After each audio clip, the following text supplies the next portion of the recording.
Media సమావేశం నిర్వహించిన మాజీ ఎమ్మెల్యే భూపాల్ రెడ్డి నారాయణఖేడ్ నియోజకవర్గం భారత రాష్ట్ర సమితి కార్యాలయంలో నారాయణఖేడ్ మాజీ శాసనసభ్యులు మహారెడ్డి భూపాల్ రెడ్డి మీడియా సమావేశం నిర్వహించారు.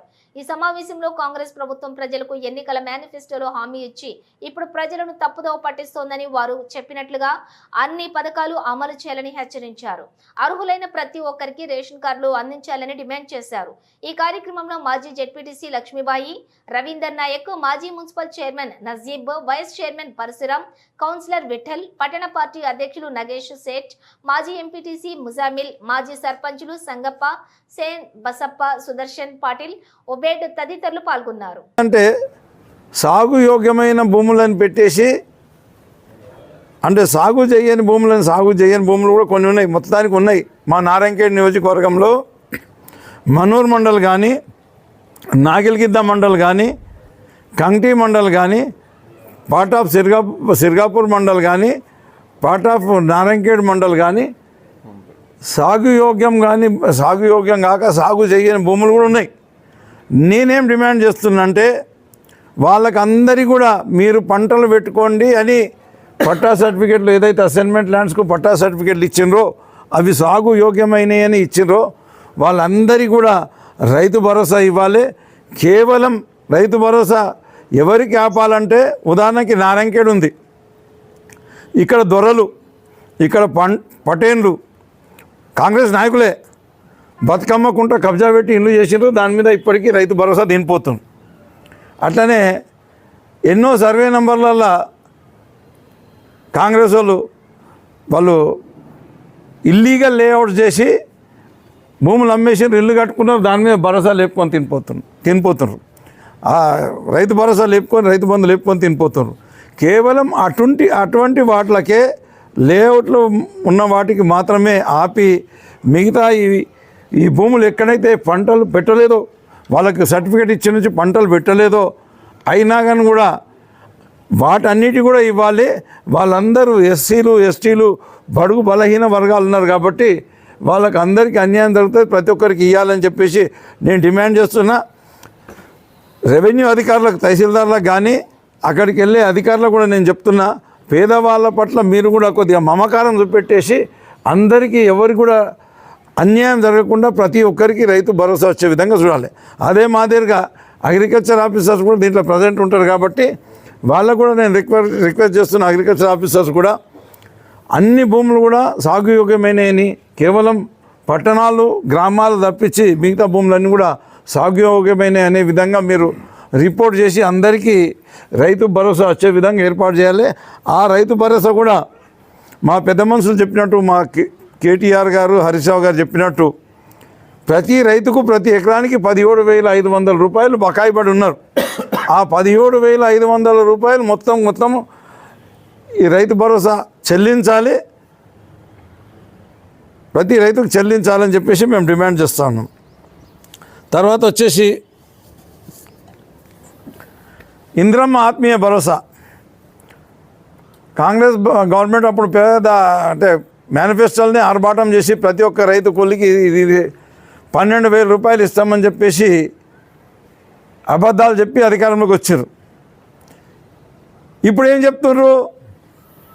భూములు ఉన్న వాళ్ళకి ఇవ్వమంటున్నారు. 6 ఎకర్ భూమి ఉంటుంది, 2 గుంటల భూమి ఉంటుంది, 5 ఎకరాల భూమి ఉంటుంది. ఉదాహరణకి మీరు ఏమంటారు? అవి సాగుకు పనికిరాని భూములు, పంటలు పెట్టని భూములు ఉన్నాయి. దాంట్లో వాళ్ళకి ఏమొస్తుంది? ఏమి రాదు. ఒకరికి 5 ఎకరాలు ఉన్నా ఏం రాదు. ఎవరికి ఇచ్చిండ్రు? అది ఎస్సీలకు బడుగు బలహీన వర్గాల వరకే ఇచ్చారు. అట్లనే కొంతమందికి ఇనాం భూములు ఉన్నాయి, ఊళ్ళలో ఇనాం భూములు ఇచ్చారు. ఇనాం భూమి లేకపోతే మనకి భూమే లేదు. 6 ఎకరో 10 గుంటలో 5 గుంటలో ఇట్లా వాళ్ళకి ఇనాం భూములు ఉన్నాయి. మరి వాళ్ళందరికీ భూములు ఉన్నాయని ఈ ఇందిరమ్మ ఆత్మీయ భరోసా ఇవ్వకపోతే వాళ్ళందరికీ అన్యాయం జరుగుతుంది. కాబట్టి నేను ఏదైతే ఉపాధి లేకనే ఉపాధి హామీ పథకంలో నమోదు చేసుకొని దాంట్లో డైలీ వేజెస్ లెక్క పోతున్నారు, అది కూడా 100 రోజుల కూలి మాత్రమే వాళ్ళకి దొరుకుతుంది. కాబట్టి వాళ్ళు మిగతా రోజులలో వరి నాట్లకు కానీ, పత్తులేరానికి కానీ, శనగలు వీకానికి కానీ ఇట్లా రకరకాల వ్యవసాయం పనులకు ఒక ఊర్లో పని దొరకకపోతే ఇంకా 10 ఊర్లలో తిరిగి పని చేసుకొని కూలీ చేసుకొని బతుకుతారు, పొట్టేలో కొట్టుకుంటారు. అట్లాంటి వాళ్ళకి అందరూ కూడా ప్రతి ఒక్కరు కూడా ఎంప్లాయ్మెంట్ గ్యారంటీ స్కీమ్లో నమోదైన ప్రతి ఒక్కరికి కూడా ఈ ఇందిరమ్మ ఆత్మీయ భరోసా ద్వారా 12,000 రూపాయలు ఇవ్వాలని చెప్పేసి మేము టీఆర్ఎస్ పార్టీ ద్వారా డిమాండ్ చేస్తూ ఉన్నాం. అట్లనే ఇందిరమ్మ ఇండ్ల మీద కూడా ఏదో మీటింగ్ పెడతామంటున్నాం. ఇందిరమ్మ ఇండ్ల పేరుతోని గతంలో కాంగ్రెస్ ప్రభుత్వం కూడా అధికారంలో ఉన్నప్పుడు కూడా ఏం చేసిండ్రు, అదే ఇందిరమ్మ పేరు పెట్టిండ్రు.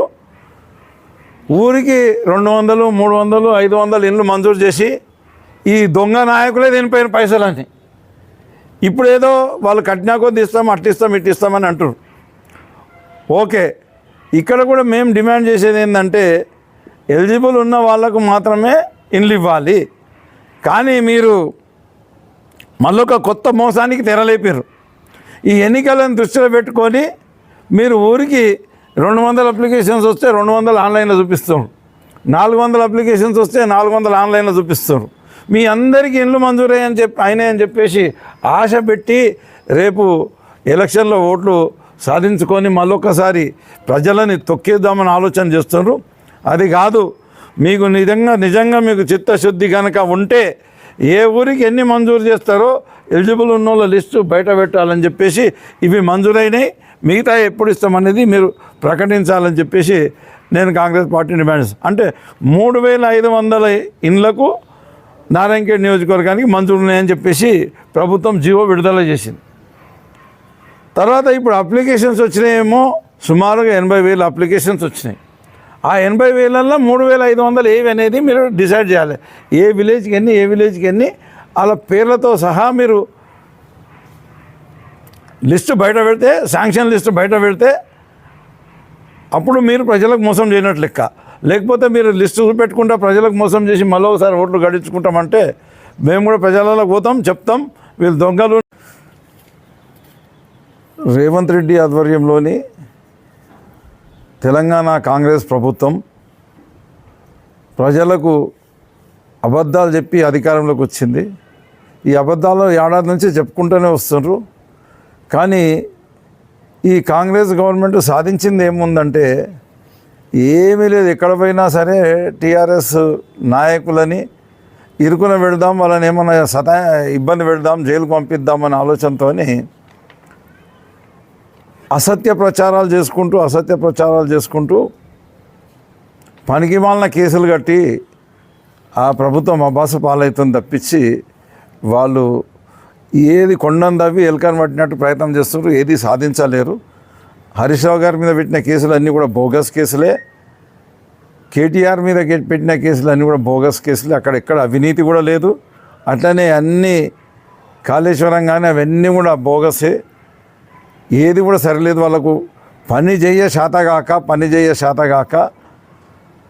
అప్పులని మా మీద దుష్ప్రచారం చేసి మేము సంవత్సరానికి 40,000 కోట్ల అప్పులు మేము చేస్తే ఈరోజు ఒక సంవత్సరం లోపలనే కాంగ్రెస్ ఈ ప్రభుత్వం 1,30,000 కోట్ల వరకు అప్పులు చేసి ఈరోజు మేము చేసిన అప్పులతోనే అసెట్స్ సాధించింది మా గవర్నమెంట్. కేసీఆర్ గారు అసెట్స్ సాధించారంటే ఆస్తులు క్రియేట్ చేసినాం, మేము రోడ్లు వేసినాం, బిల్డింగ్లు కట్టినాం,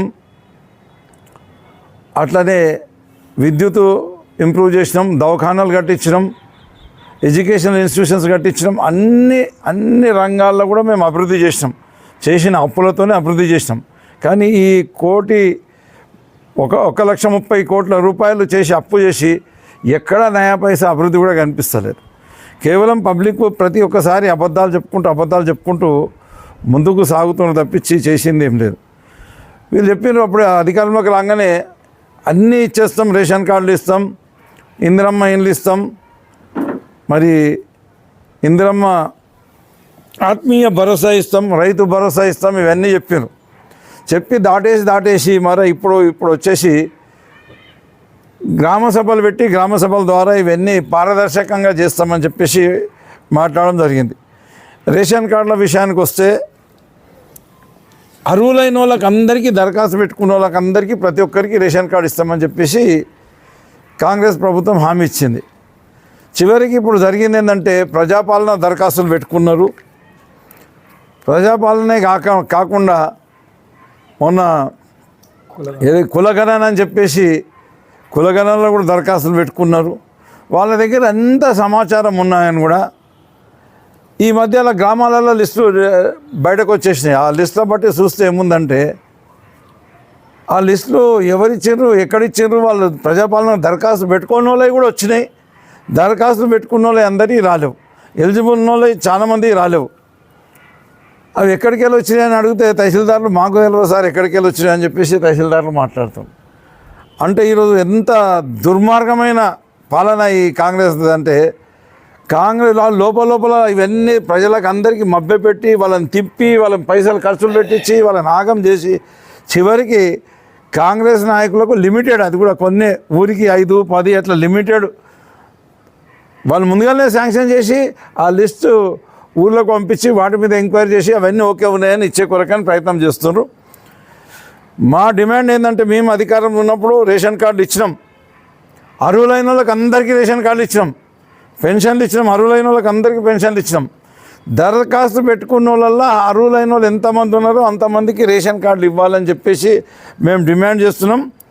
పార్టీ పరంగా పనులు చేయొద్దు, పేద ప్రజలకు అన్యాయం చేయొద్దు, అర్హులైన వాళ్ళకి అందరికీ రేషన్ కార్డు ఇవ్వాలని చెప్పేసి నా డిమాండ్. ఎన్నో ఉదాహరణలు ఉన్నాయి ఈ చాప్టర్లో కూడా.